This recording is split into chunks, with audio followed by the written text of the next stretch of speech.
민생 정치는 다른 것이 아닙니다. 새 예산안을 법정 시한 내에 신속하게 처리하는 것이 바로 민생 정치입니다.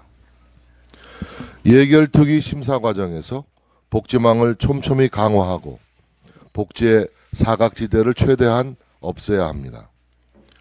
참담한 죽음의 행진을 멈추게 해야 합니다.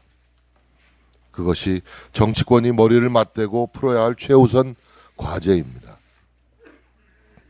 지난 금요일 서울 신촌에서, 토요일에는 인천 서구에서 비극적인 소식이 전해졌습니다. 서울 신촌 다세대 주택에서 모녀가 숨진 채 발견됐습니다. 다음 날 인천 서구에서는 일가족 4명 가운데 10대 형제가 사망한 채 형제의 부모는 뇌사 상태에서 발견되었습니다.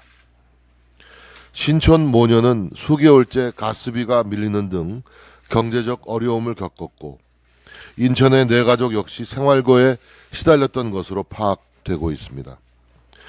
밀려드는 불황의 어두운 그림자가 우리 사회의 가장 취약한 계층에 먼저 내려앉고 있습니다.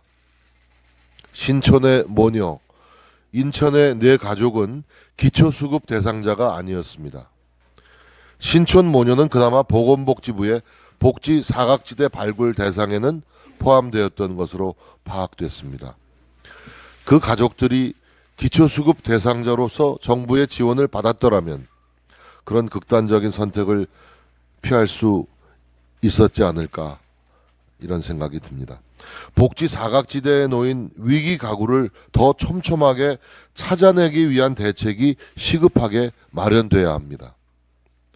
새해 정부 예산안에는 복지망 확충을 위한 예산들이 다수 편성돼 있습니다. 이 예산안이 부족하지는 않은지, 더 보태야 할 것은 없는지 여야가 밤을 새워서 토론해야 합니다. 예산안 처리 법정 시한이 일주일도 채 남지 않았습니다. 우리에게 닥쳐올 경제 위기가 IMF 외환 위기 사태에 버금갈 것이라는 전문가들의 예측이 이어지고 있습니다. 기성세대들은 IMF 외환 위기가 우리 사회에 남긴 큰 상흔을 기억하고 있습니다. 1997년에 IMF 사태 이전에 우리의 자살률은 10만 명당 10명 이하였습니다. 이 수치가 지속적으로 증가하여 2020년 기준 10만 명당 25.7명으로 크게 늘어났습니다. 선진국 대열에 합류한 대한민국이 IMF의 비극을 반복해서는 안 됩니다. 내년 예산안은 복지 사각지대에서 구조 신호를 보내는 사회적 약자를 찾아내는 고성능 레이더가 되어야 합니다. 수원 세모녀 사건과 마찬가지로 신촌 모녀의 비극 역시 주소지가 이사 오기 전집으로 되어 있어서 일선 행정기관의 도움을 받지 못했습니다. 사회복지 예산 195조 원을 쏟아부어도 제도의 허점을 완벽히 막을 수는 없는 모양입니다. 그 빈틈을 막는 것이 현장에 있는 사람들의 의지입니다. 책임감을 가지고 찾아가는 복지가 되어야 합니다. 정부는 복지 사각지대 개선 대책을 마련했습니다. 위기 정보를 34종에서 수도 가스요금 체납 정보 등을 추가하여 44종으로 늘리고 정보 입수 주기를 2개월에서 1개월로 단축하기로 했습니다.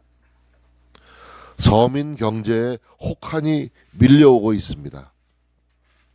그만큼 내년에는 취약계층이 급증할 것으로 예상됩니다.